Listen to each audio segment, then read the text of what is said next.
Bonjour à tous. Je viens vous faire un petit partage dans Matthieu 12. Je vais vous lire deux petits textes.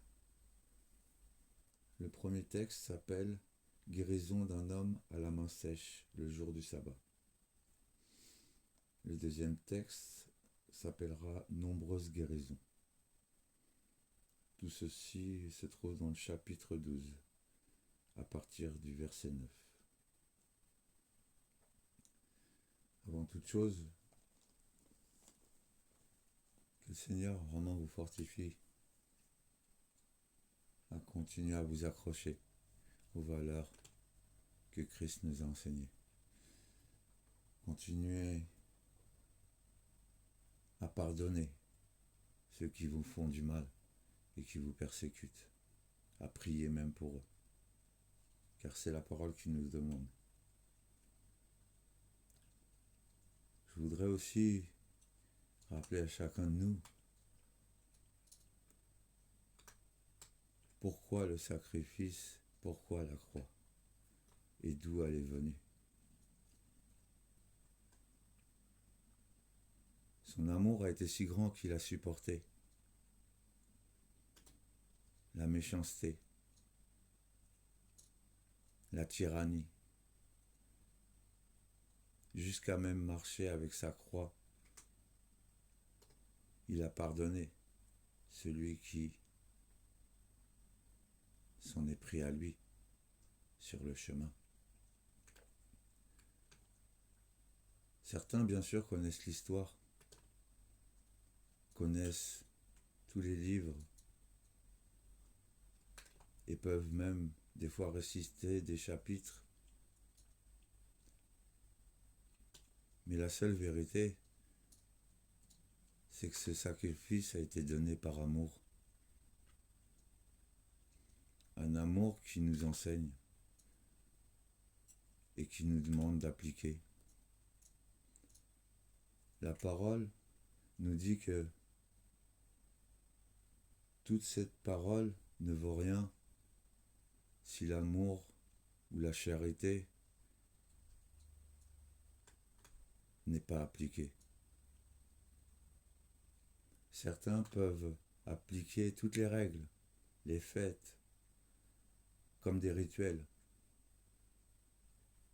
Mais dans leur vie de tous les jours, peut-être qu'ils peuvent passer à côté du pauvre qui a besoin, ils peuvent passer à côté de ceux qui pleurent et que le Seigneur nous demande de consoler.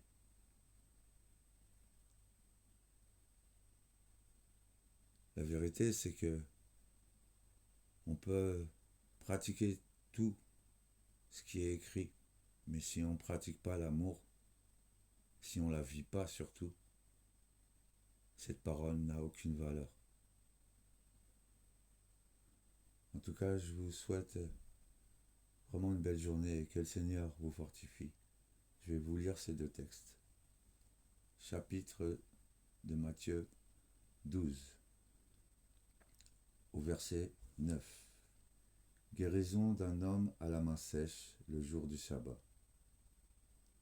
Étant parti de là, Jésus entra dans la synagogue, et voici, il s'y trouvait un homme qui avait la main sèche. Ils demandèrent à Jésus, est-il permis de faire une guérison les jours de sabbat?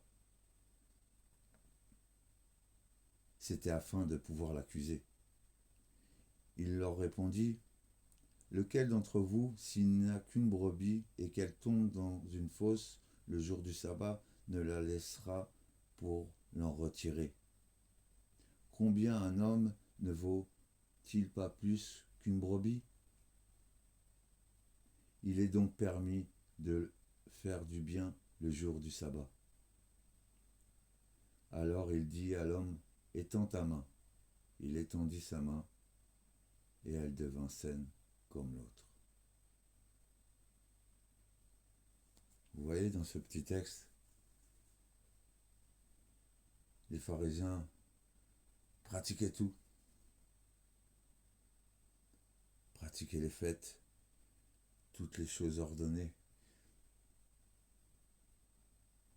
mais ne ne pratiquez pas cet amour, ne vivez pas cet amour. Cette parole n'est pas donnée pour être pratiquée, je dirais ça comme ça. Cette parole est donnée pour être vécue. Et pour vivre cette parole, encore une fois, c'est l'amour, le premier point qui doit déclencher tout. Donc, chacun d'entre nous, on peut appliquer toutes les règles qu'on veut. Mais si nous n'appliquons pas cette compassion, cet amour chaque jour, cette parole n'a aucune valeur. Et c'est que pour le matu vu des hommes. L'homme regarde ce qui frappe aux yeux. Dieu regarde au cœur.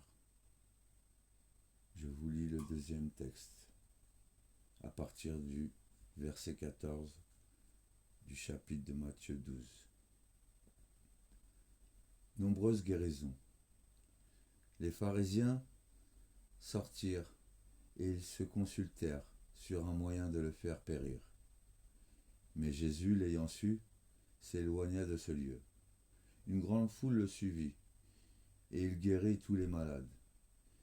Et il leur recommanda sévèrement de ne point se faire connaître, afin que s'accomplisse ce qui avait été annoncé par Ésaïe le prophète. Voici mon serviteur, que j'ai choisi, mon bien-aimé, en qui mon âme a pris plaisir. Je mettrai mon Saint-Esprit en lui, il annoncera la justice aux nations, il ne contestera point, il ne criera point, et personne n'entendra sa voix dans les rues. Il brisera point le roseau cassé, il n'étendra point le lumignon qui fume jusqu'à qu'il ait fait triompher la justice et que les nations espéreront en son nom. Vous voyez dans ce petit texte, Jésus va guérir des malades. Alors que c'est une grande mode d'aller témoigner de nos guérisons dans les églises, d'aller promouvoir, comme si ça faisait de nous notre propre salut, alors qu'on peut être guéri et continuer à rester dans le péché. Jésus leur demande de ne pas se faire connaître. Retenez bien ça. Jusqu'à que la justice ait triomphé. La justice vient de son amour. Encore une fois. L'amour se prouvera par des actes. Des fois, il n'y a pas besoin de parler trop. Vous entendez? Il ne criera point. On n'entendra pas dans les rues sa voix. C'est contradictoire pour tous ces évangélistes qui partent dans les rues annoncer la parole de Dieu. Maintenant, moi-même, j'ai annoncé cette parole dans les rues, dans les métros. Mais la vérité, c'est que le principal de toutes ces choses, c'est qu'on doit vivre avec ce que Christ nous a enseigné, son amour, sa justice. Et en fait, des fois, il n'y a pas besoin de parler. Son amour et sa justice se voient. Des fois, il n'y a pas besoin de se justifier. C'est les autres qui parleront de vous. Maintenant, chacun de nous, si réellement on marche avec Jésus, on n'attend rien des autres. On n'attend rien du monde. Le seul souhait, c'est que l'amour se déverse, mais pour que l'amour se déverse, il faut vivre cet amour avec tous, continuer à pardonner, à prier pour ceux qui nous persécutent, même si c'est pas tous les jours facile. Moi, le premier, il y a des fois, certains humains me fatiguent. Oui, ma chérie. Il y a ma petite chatte qui passe en même temps. En tout cas, le Seigneur nous demande de vivre cet amour et de vivre cette justice. Certains de nous vont souffrir peut-être beaucoup jusqu'à la fin. Certains vont être guéris peut-être avant. Mais la vérité dans toute chose, c'est que le plus important, c'est la fin. C'est pas le début. En tout cas, accrochez-vous. Vivez cette parole. Vivez ce pardon. Et continuez d'aimer comme Christ nous a aimés. Soyez bénis. Que le Seigneur vous couvre sous ses ailes. Ainsi soit-il.